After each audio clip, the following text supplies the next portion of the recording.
Hello friends, again. Let's start a little tradition by first sitting silently for about half a minute.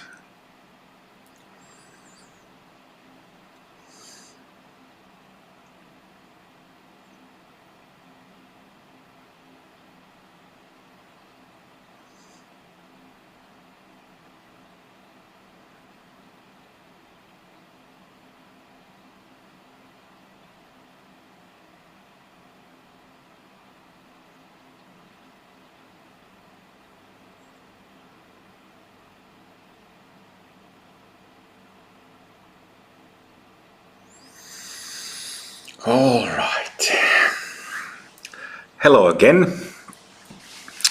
This is the second episode of Revitalized Zen, a YouTube series entitled Practices that Generate Kensho. So I wrote this long essay of 12 pages going through the 4 stages of Zen practice: Kensho, Satori, Daigo Tette, and Nyorai, or Buddhahood. And in the following videos, I will start going through all these 4 stages, and then add some remarks about discuss practices, discuss how Kensho or Satori or Daigo is actually generated through practices, because it is possible. There are practices like that. And I will also add some commentary, kind of add some flesh on the bones with different things. So, practices that generate Kensho. I've been a full-time Dharma teacher of both Sutrayana and Mantrayana for the past nearly 17 years. And I've been a formal practitioner for something like 22 years, though I was introduced to sitting meditation when I was a little boy. But I started my formal practice, I started my retreat in little more than 22 years ago. But I've been a full-time teacher for nearly 17 years, doing this all day, every day, leading many retreats and teaching a lot of people.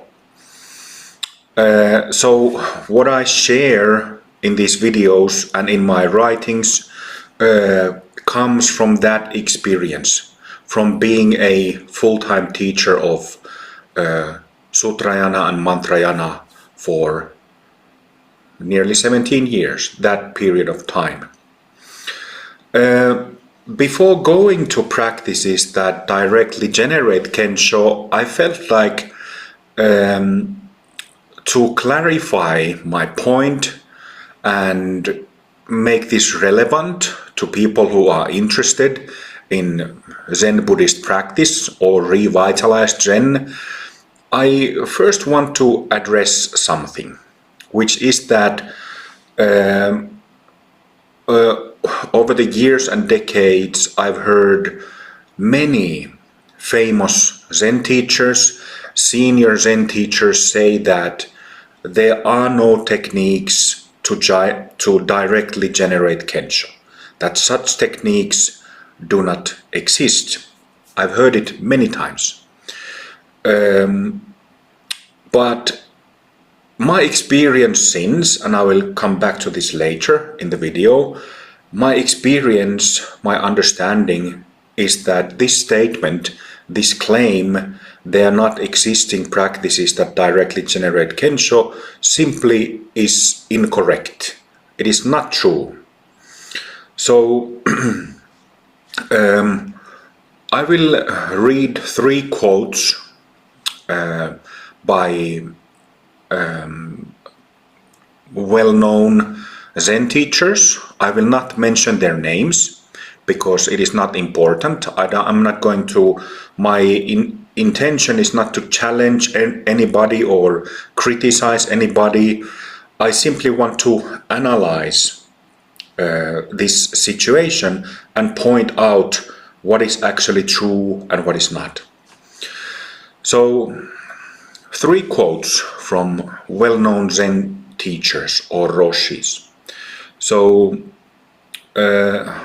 this quote is actually from an email that I had with this Roshi some years ago, maybe 7-8 years ago, something like this. And one sentence that he said was that, quote, "I don't believe there is any universal practice, something applicable to everyone," end of quote. So when the context of this discussion was exactly practices that generate Kensho, and he was saying that I don't believe there is any universal practice, something applicable to everyone. Okay?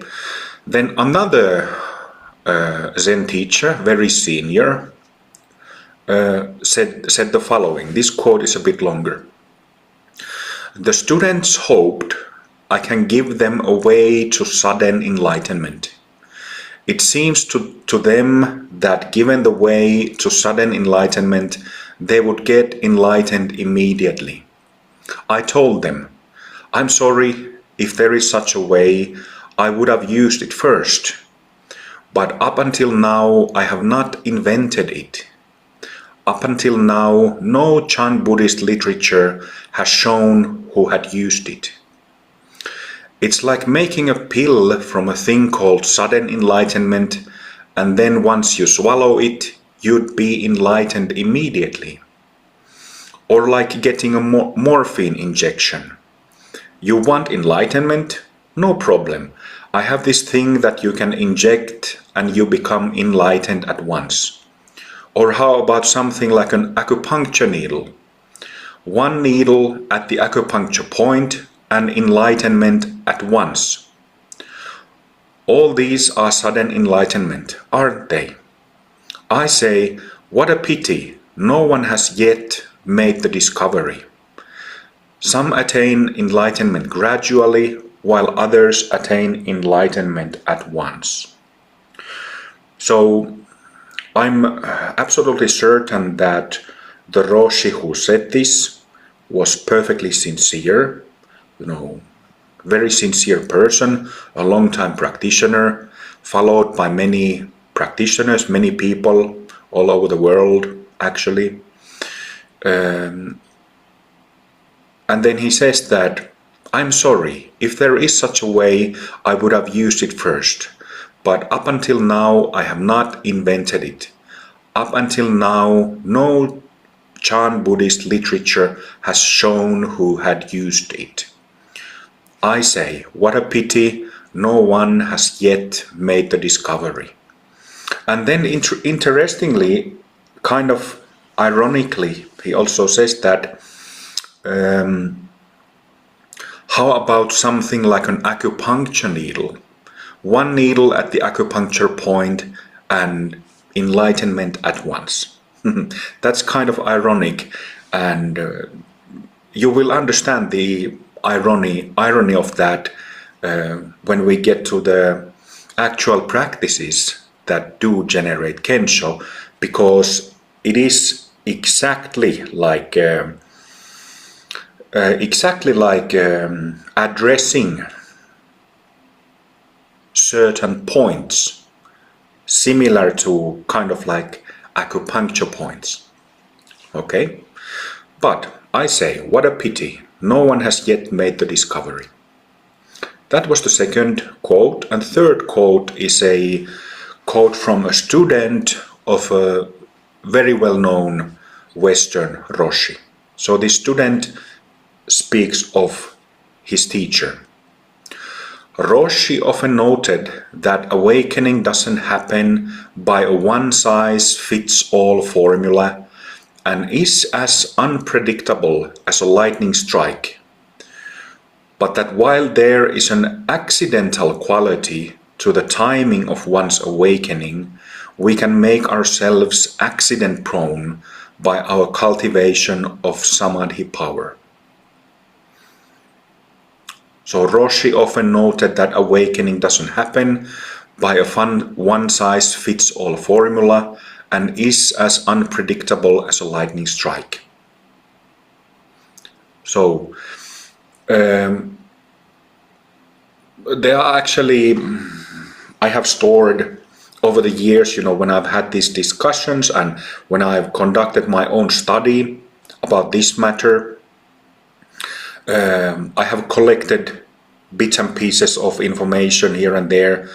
And so these are just 3 examples that I chose to clarify the point that in Zen tradition, Chan tradition, Chan meaning like Chinese Zen Buddhism, there is a agreement among teachers that there are no one-size-fits-all practices that generate Kensho. Okay, so this is how this matter is viewed by traditional Zen teachers. Then I would like to continue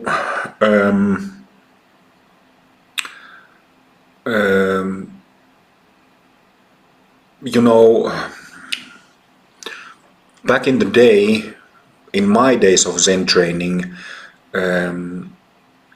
I had this problem that, very early on, I think the first book that I read of Zen was Philip Kapleau Roshi's The 3 Pillars of Zen. And that book, it's a brilliant book in that sense because it gives these brief accounts of Japanese and Philip Kapleau, a Westerner included, first-hand accounts of their Kenshos that they had with their Zen teachers. And they briefly explain the circumstances, the situations, the sesshin experience, and then finally their breakthroughs, their Kenshos. So, if I remember correctly, that was the first book that I read of Zen, and I immediately recognized that that's for me. That's exactly what I want. That's exactly what I have been looking for many, many years up until that point. And when I started practicing Zen, and it must have been around that time when I read Kapleau's book, I was 24 years old, 22 years ago. So that was my motivation. I wanted to start practicing Zen and get awakened. Why? Because I knew so clearly. I remember reading those books. They discussed dukkha, suffering, self-delusion, and ending of self-delusion. They explained this Kensho or Satori or Daigo as disappearing of that delusion, disappearing of that sense of being lost. And I knew perfectly that I was lost. I was very confused about who I was, what life was about, what I was to do in the world during my life, and so on. So then I started training, and I practiced Zazen a lot. From the very first day when I started practicing Zen, from the very first day of introduction, I started sitting 8 hours or more every day. And I continued that rhythm. I often call these my retreat years. I continued that for 8 years and 10 months without break. So that's quite a bit of sitting.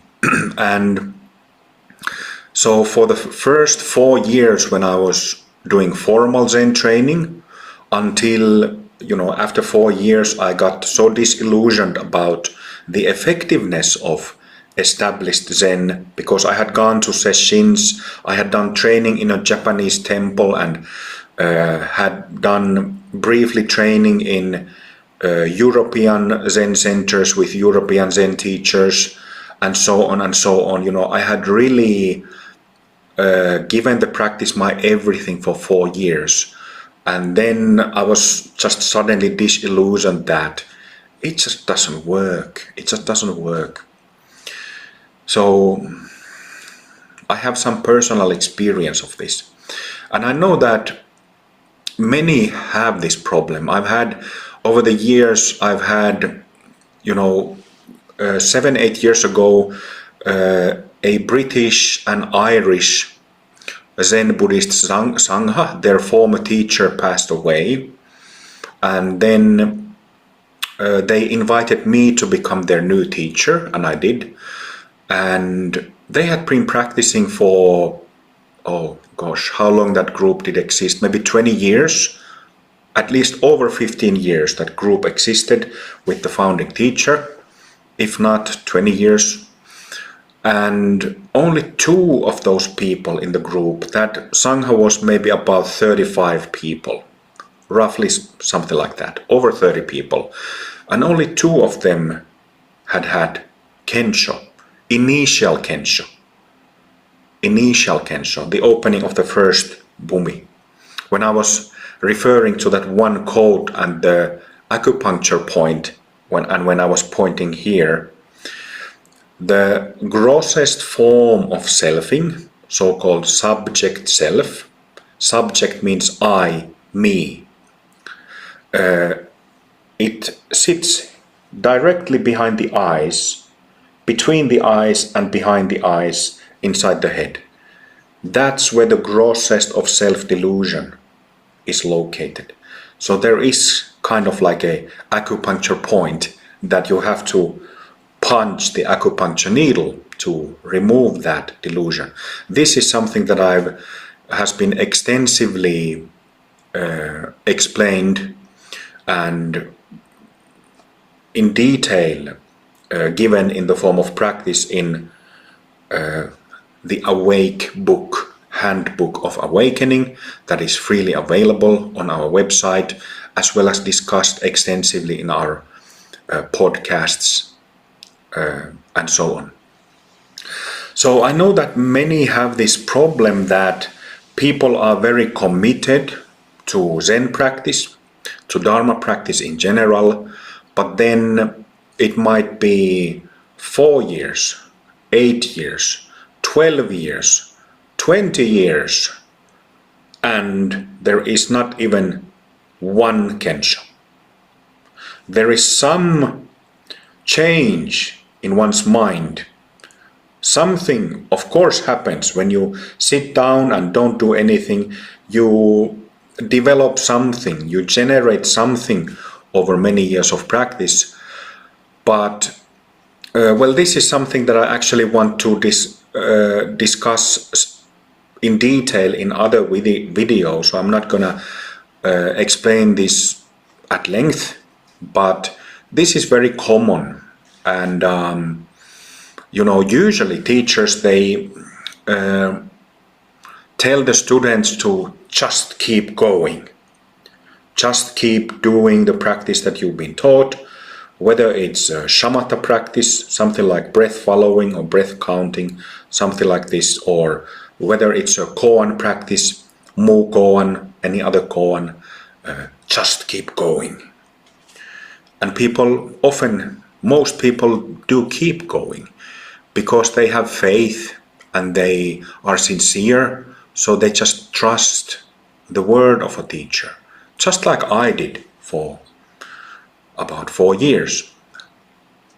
But then also what happens to many is that they get disillusioned that this is not working and I need to do and find something else.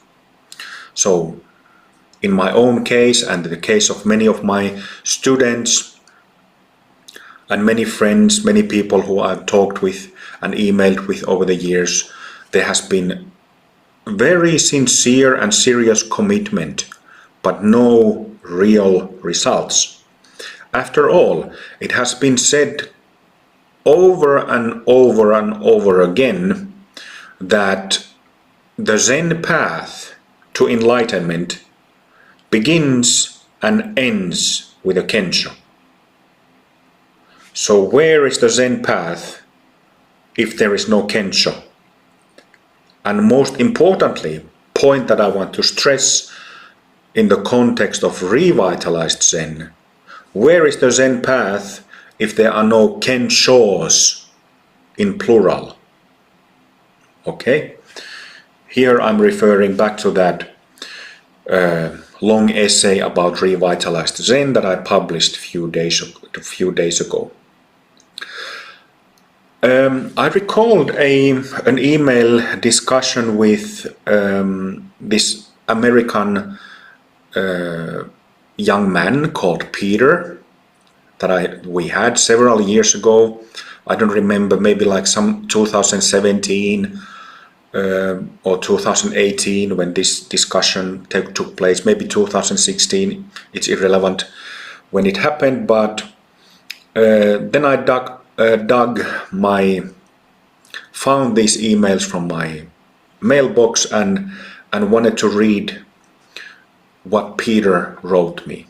So, quote, I attended a retreat a few weeks ago led by a couple of Zen masters, attended by one another and a rotation of Dharma holders.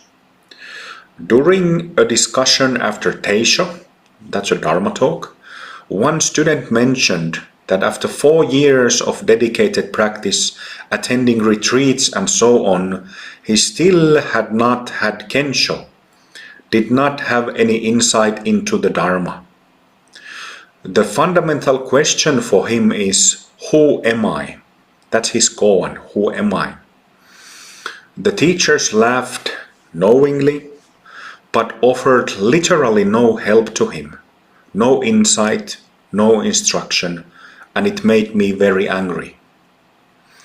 This incident, that someone like that could train with them for 4 years and not even have an initial realization, makes me question their competence and whether I should continue to participate in this organization. It seems to me that it is largely a matter of students not receiving appropriate instruction.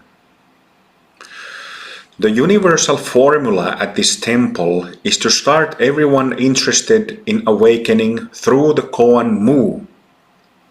This has always seemed to me like a strange and inefficient method. Apparently it works for some people, but it is not uncommon to find students who have been working on mu koan for years. At what point do you offer a different approach? The only other practices offered are just sitting, shikantaza, and following of breathing. I have done koan training for a couple of years and remain unconvinced that I should continue this practice. I have met teachers who have completed that training who still appear to lack clarity. I talked to one teacher and my heart sank when it occurred to me that although she had completed the 1,000 or so koans of the curriculum and was on her way to receiving formal transmission, getting authorization as a Zen teacher, still she had not had realization of emptiness. A few days after having this intuition, she admitted the fact in the course of a Dharma talk, but did it in such a way as to suggest that this kind of realization is unimportant. I wonder. Wow.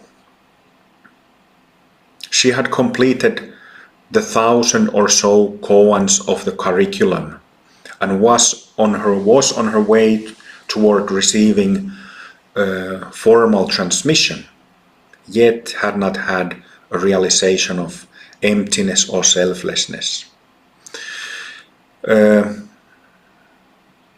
I mentioned in my first essay on the 4 stages of Zen, of Revitalized Zen, that my Roshi, my Zen master, Terayama Tanchu Roshi, who was a Dharma heir of Omori Sogen Roshi. Omori Sogen Roshi is, my Zen grandfather. He's a little known in the West, but he mainly taught in Japan. He passed away in 1994, but he went to lead some sessions in the West, Hawaii and so on. But he was super famous in Japan, super famous. Him and Yamada Mumon Roshi were probably the 2 most famous Zen masters, Rinzai Zen masters in Japan of the 20th century. And my master, Terayama Roshi, was Omori Sogen's, you could say, main Dharma heir. And I say main Dharma heir is because it was Terayama Roshi who was, as a student, who was his attendant and assistant. Terayama Roshi was the one who often, when Omori Sogen Roshi was giving demonstrations in like this big Budo martial art events where traditional martial artists, they demonstrate what their practice, it was Terayama Roshi who was, accompanying, assisting Omori Roshi. So Terayama Roshi, he finished Rinzai Zen curriculum under Omori Sogen and received Dharma transmission, became a fully authorized Zen teacher of the lineage, Zen master of the lineage. But then, at some point, Terayama Roshi was a bit exceptional because he studied other forms of meditation and other forms of cultivation throughout his life. He was kind of unique in that sense that he didn't get fixed with what he received from one teacher, his main teacher, Omori Roshi, but studied with many others and taught many, masters of martial arts and calligraphy and so on. Professionally, he was a professor of calligraphy and taught it in university. But yeah, after finishing traditional Rinzai curriculum and becoming a fully authorized teacher, sometime after that, he felt that having seen that other methods have more effective results, he stopped teaching koans, and he didn't teach the Rinzai system the way he had been taught, because he felt that it is not effective enough. It is not effective enough. And I myself personally, I only did koans very briefly. Never finished a single koan, but I felt similarly in my own brief koan practice, as well as when seeing many of my friends who, starting from back in the day in Japan, and after that throughout all the years, when I've seen people who have committed with koan practice, with traditional Zen teachers, I've started feeling the same like Terayama Roshi, that it is not very effective. It is not very effective. And I don't mean to offend anybody with this. I'm just making a point based on observations over many years that it doesn't seem to be the case that people get real, true, great benefits from this koan method that is celebrated, or from Zen methods that are celebrated as these paths to Buddhahood, to full enlightenment. With love, with respect, I say that it simply doesn't seem to be the case. Okay? And by saying this, I'm not challenging anybody to fight with me. I am not trying to convince anybody about what I say. I'm kind of speaking to those people who have had the experience of disillusionment about the efficacy of traditional Zen. So I had that experience that nobody can deny, that I felt after 4 years that this is not effective enough. So I went on to find a different path and paths to awaken.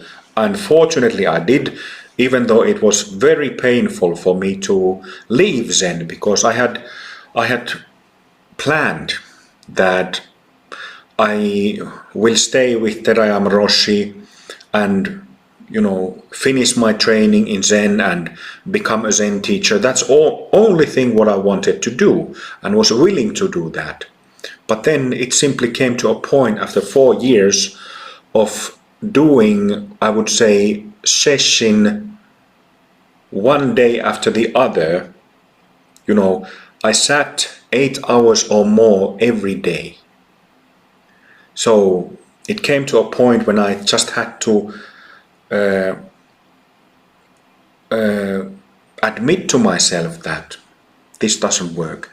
And this was actually a great gift, this first major disillusionment, because Shakyamuni Buddha famously said, I don't have the exact quote here and I don't remember, but he said that we should always investigate and study and analyze our teachers, analyze the method, practices. We should analyze and question everything and anything. Not in a cynical manner, like pouring, negativity and, negative stance to everything. That's not doing an analysis. Analysis is being logical and simply seeing that, am I getting the result of practice in my everyday of my practice, and are others having? And it really boils down to the question that with any tradition, with any Buddhist tradition, Mahayana, Mantrayana, that are there really living Buddhas in any lineage and all lineages that claim that these are authentic paths to Buddhahood? Are there fully enlightened teachers existing? Because if there aren't, then that is already problematic in the light of this claim that we are talking and involved with a genuine path to Buddhahood. Isn't that simply logical? Very logical. Like if we use the same analogy and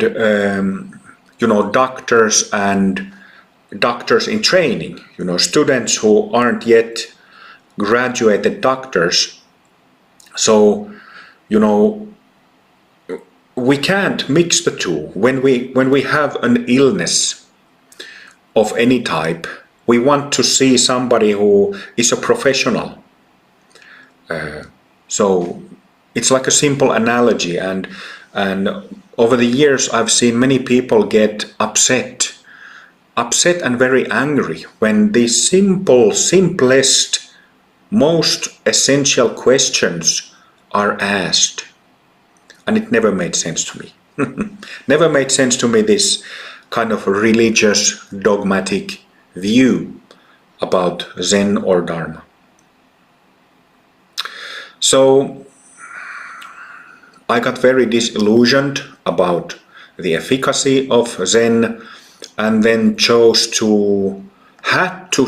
was forced to choose a different path and find different teachers. And it was very painful.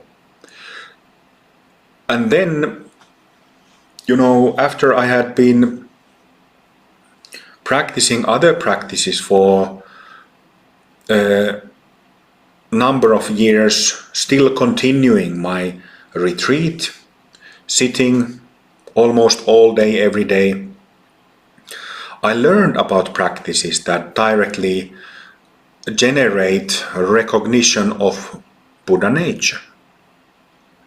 This was a major turning point, because for the first 4 years it was just kind of shamatha meditation, Zen style shamatha meditation. Focusing strongly in the hara, in the lower tanden, dantien, and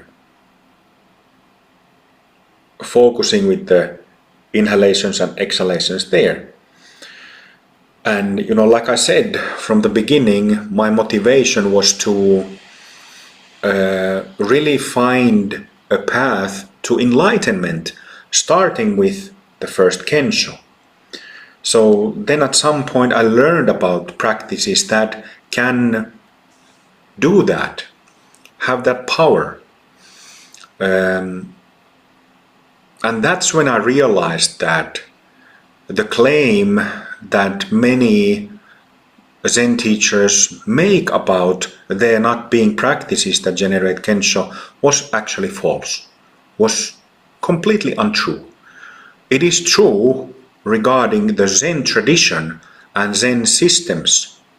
To this day, I do not know a Zen lineage from Japan, Korea, or China that would have precise techniques to generate the first Kensho or the consecutive Kenshos, Satoris, Daigotete, or Buddhahood, Nyorai. So again, these 4 Japanese terms that I said are the 4 main stages of Zen that I briefly discussed in my first text entitled Revitalized Zen, and I will go through these all 4 stages in detail in following videos of this series. So I learned these practices and then I started doing these practices, which led one stage after the other, one awakening after the other, one Kensho after the other. And through these many Kenshos, first arriving to a very significant stage where this basic nature, this is the 11th Kensho, 11th in number, relating to 11 bhumis, so-called. I discussed in the text about 10 and 13 bhumis.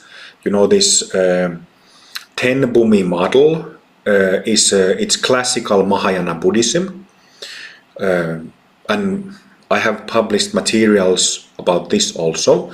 But I went through, with effective practices, I went through the whole range or an arc of Kenshos and ended up through 11th Kensho. This basic state or Buddha nature became the default mode.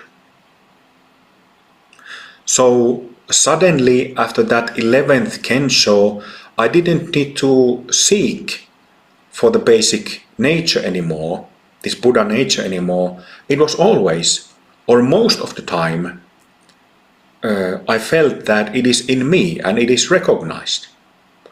So up until that point, I had to pop out from the self-centered samsaric state of mind and, re-establish the recognition of Buddha nature. But after 11th Kensho, it changed. This is the 11th Kensho, or 11th Bhumi opening, is constantly discussed in my Dharma work because it is really, really a turning point, a paradigm shift, you could say. Um, and then, so the way how I see it is that first you have to have 13 of these Kenshos. And then, so that's the Kensho phase of the 4 stages. The second one is the Satori stage, where you start dissolving rest of the self-based confusions, dukkha, into that clarity of Buddha nature.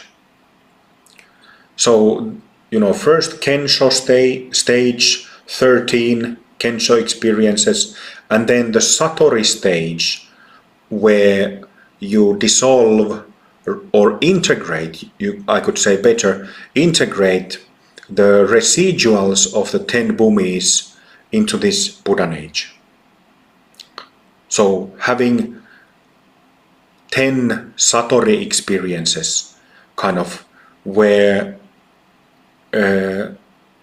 simply this body of delusion, self-delusion, the belief in separate individual self as a self-entity is integrated back into this luminous clarity, selfless clarity of Buddha nature. And it happened to me too. I finished that process tomorrow, 4 years ago, in 2021. And since then, 22 of my students have also reached the same stage of practice through the same practices. There has also been countless other students who briefly studied with me, who have had their first awakening through the technique, so-called 2-part formula, and many people who have had many Kenshos with the help of these techniques. So I don't even know how long I've been talking. I didn't mean at all for this video to be this long, but